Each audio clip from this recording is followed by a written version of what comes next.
Bharuch RMB વિભાગની બેદરકારી, ચાલુ વરસાદમાં ખાડા પૂરવાની કામગીરી, નેશનલ હાઈવે 64 બન્યો અકસ્માતનો માર્ગ। ભરૂચ જિલ્લાના આમોદનગર પાસે નેશનલ હાઈવે 64 પર આરએમબી વિભાગની ગંભીર બેદરકારી સામે આવી છે। જે પ્રી મોન્સૂન કામગીરી ચોમાસા પહેલા થવી જોઈતી હતી તે હાલના વરસાદ દરમિયાન કરવામાં આવી રહી છે।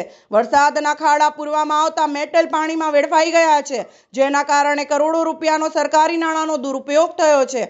ખાડાઓના કારણે હાઈવેનો મુખ્ય રસ્તો બંધ થયો છે અને વાહન ચાલકોને જોખમી સર્વિસ રોડ વાપરવો પડી રહ્યો છે।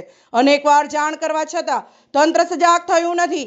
આમોદના ભૂતપૂર્વ ભાજપ મહામંત્રી ડોક્ટર રાહુલજી અને પૂર્વ કોંગ્રેસ પ્રમુખ સાજીદ રાણાએ તંત્ર પર ગંભીર આક્ષેપ કરતા જણાવ્યું કે જો તાત્કાલિક કાર્યવાહી નહીં થાય તો અવાજ ઉઠાવવામાં આવશે। Bureau chief Diwan Imtiyaz, Bharuch, SD news Gujarati.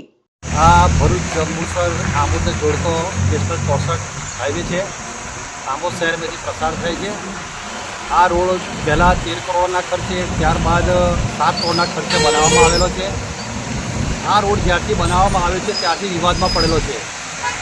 આ રોડની મરામત અથવા તો કામગીરી બરાબર ના થયેલી હોય, વારંવાર પત્રકાર, વારંવાર આગેવાન, વારંવાર રાજકીય આગેવાનોએ આની રજૂઆત કરવા છતાં પણ આ કામગીરી કરવામાં આવતી નથી। છેલ્લા 6 મહિનાથી એવી હાલત થઈ ગઈ હતી કે આજુબાજુના રહેવાસીના લોકોને જે દળ ઉડે છે તેનો સામનો કરવો પડ્યો હતો।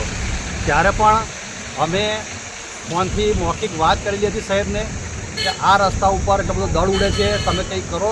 આ ગરીબ લોકો પ્રજા રહે છે, એને ખાવા બનાવવા માટે બી તકલીફ પડી રહેલી છે, પણ તેમ છતાંય કોઈ કામ કરવામાં ના આવ્યું।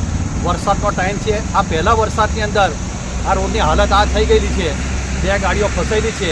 સર્વિસ રોડ આજુબાજુ છે, સર્વિસ રોડ પર મોટા સાધનો જાય છે, સર્વિસ રોડ બી તૂટી જશે 1 કે 2 દિવસની અંદર। ને જે જાણકારી મળી છે તે પ્રમાણે આ જે રોડની મેટર જે છે તે કોર્ટ મેટર બનેલી છે। કોર્ટ મેટર ક્યારે બનતી હોય? જ્યારે કોઈ તકલાદી કામ કરેલું હોય તો કોર્ટ મેટર બનતી હોય, પરંતુ કોર્ટ મેટર બનેલી હોય તેમ છતાં પણ અહીંની પબ્લિકને, અહીંના રહીશોને, અહીંની ગાડીઓવાળાના સાધનોને, અવરજવરના લોકોને, 108 એમ્બ્યુલન્સવાળાને, બીમાર લોકોને અહીં આવવા જવામાં એટલી બધી હાલાકી પડી રહેલી છે। સવારમાં ગાડીઓ આવીને 2-3 ગાડી એને ડમ્પિંગ કરીને જતા રહ્યા છે, પણ હવે એનો કોઈ મતલબ નથી। વરસાદ આવતા પહેલાં જે કામગીરી કરવી જોઈતી હતી એ તંત્ર દ્વારા કોઈ કામગીરી કરવામાં આવેલી નથી। આ અધિકારીઓ ના જાણે કેમ આ કામ કરતા નથી, એ સમજ નથી પડતી। આ કેટલી મોટી તકલીફ છે। અહીંયાથી તમે જોઈ શકો છો કે મોટા મોટા સાધનો જે 20 ટાયર, 22 ટાયરના સાધનો અહીં જઈ રહેલા છે। આજે પહેલા વરસાદના હાલત છે તો હજુ તો 120 દિવસ આ ચોમાસાના ચડવાના છે, ત્યારે એની હાલત શું થશે એ કોઈ નક્કી નથી।